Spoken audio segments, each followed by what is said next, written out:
Berlin in ruins, Antwerp in flames, Friedrich-Ebert Street filled with tanks. Can you imagine? Today, these places are full of life, but reminders of history remain.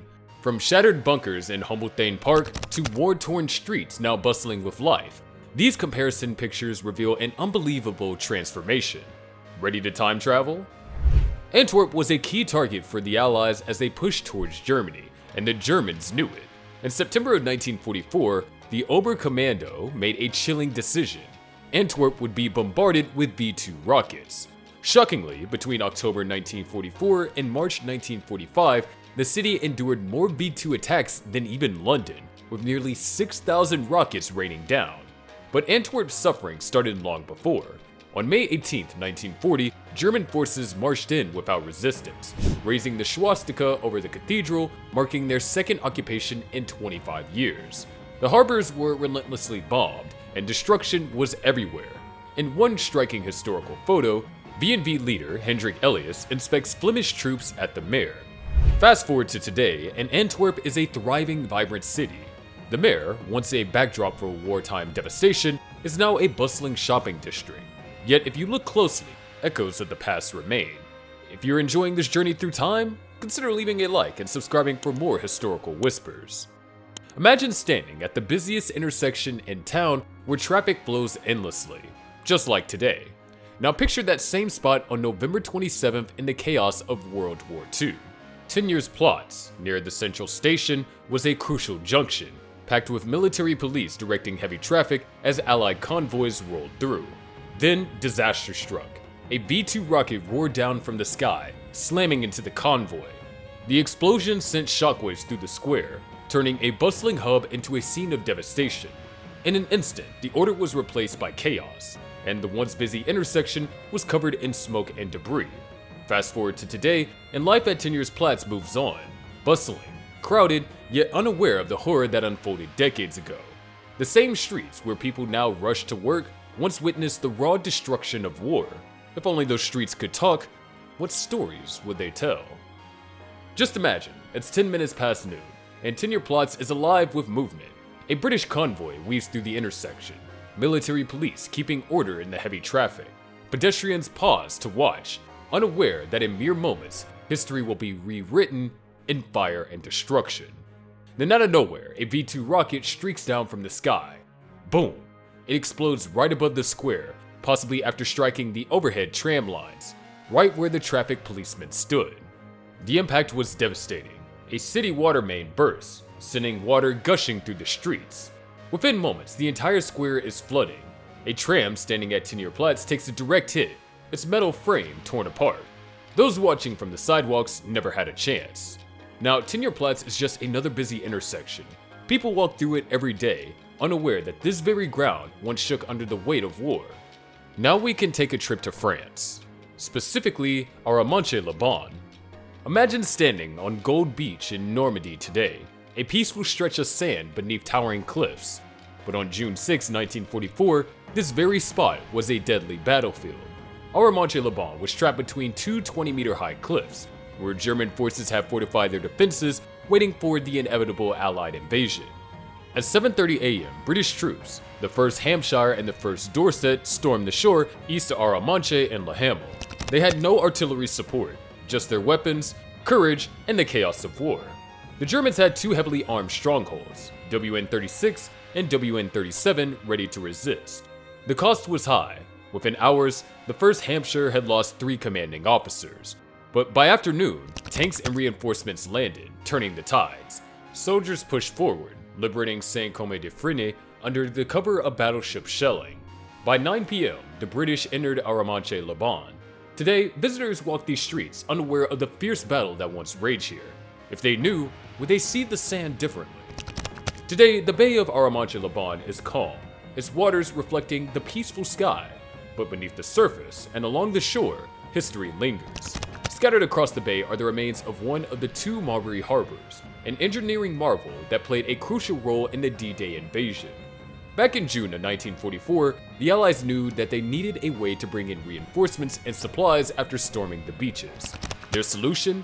A floating prefabricated harbor built in England and towed across the channel. Once in position, It was sunk off the Normandy coast, transforming this bay into a gateway for thousands of troops and vehicles and equipment. Now, these rusting structures sit silently, half submerged as tourists strolled the shoreline, perhaps unaware of the vital role they played in securing victory. If these waters could talk, they would tell tales of courage, struggle, and one of the most daring logistical feats in history. We all remember Germany because of two main reasons. So what are they? Well, one of the main reasons is because of their part in World War II, and the next one is because of the German cars, right? Well, let's take a trip to old Germany. Standing in the heart of Berlin, the Neue Wache may have seemed like another historic building, but its walls hold stories of war, loss, and remembrance. Built in 1816, it was originally a guardhouse for the Crown Prince of Prussia's troops near the Grand Crown Principality. It replaced an old artillery guardhouse, standing as a symbol of military order and prestige. But history had other plans. During the fierce battle for Berlin in 1945, the Neue Wache was heavily damaged as war tore through the city. Today, it serves a different purpose. Restored and repurposed, it stands as a solemn memorial, honoring the German fallen in wars and conflict zones. Visitors walk past, some pausing to reflect, others unaware of the destruction it once endured. If they knew its past, would they see it as not just a monument, but as a reminder of history's weight? The Berliner Dom, with its grand domes and towering presence, stands as one of Berlin's most iconic landmarks. Today, visitors admire its beauty, but few realize the dark chapters hidden within its walls. Back in 1935, this very cathedral hosted a wedding that would go down in history, not for romance, but for politics. Hermann Göring, Nazi Germany's second-in-command, married Emmy Sonnenschein here. None other than Adolf Hitler stood as his best man, making the event a symbol of the regime's power. But the war showed no mercy. On May 24, 1944, Allied air raids hammered Berlin, and the Berliner Dom was badly damaged. Flames engulfed parts of the cathedral, and destruction marred its once glorious interior. Today, it has been beautifully restored, its dark past overshadowed by its role as a place of culture and worship. Imagine walking down Friedrich-Ebert Street today, a peaceful road leading to the majestic Reichstag. People stroll past Tiergarten Park, enjoying the calm atmosphere. But rewind to May of 1945, and this very street was a scene of triumph and exhaustion. Back then, it was called Hermann Göring Street, named after one of Nazi Germany's most infamous figures. But as the battle for Berlin ended, that name and the regime it represented was about to be erased. Soviet soldiers, their faces filled with joy and relief, marched past the war-torn Tiergarten. Anti-aircraft guns stood silent, no longer needed. Today, the Reichstag stands proudly restored, a pillar of democracy. Tourists snap photos, unaware of the soldiers who once walked this path in victory. If they could see the past layered beneath their footsteps, would they feel the weight of history beneath the city's modern surface? Well, don't forget to share your thoughts after watching.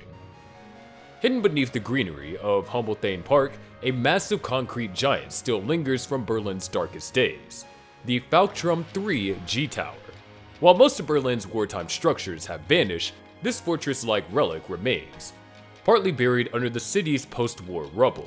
During World War II, this was one of 3 towering flak bunkers built to defend Berlin from relentless air raids. The others?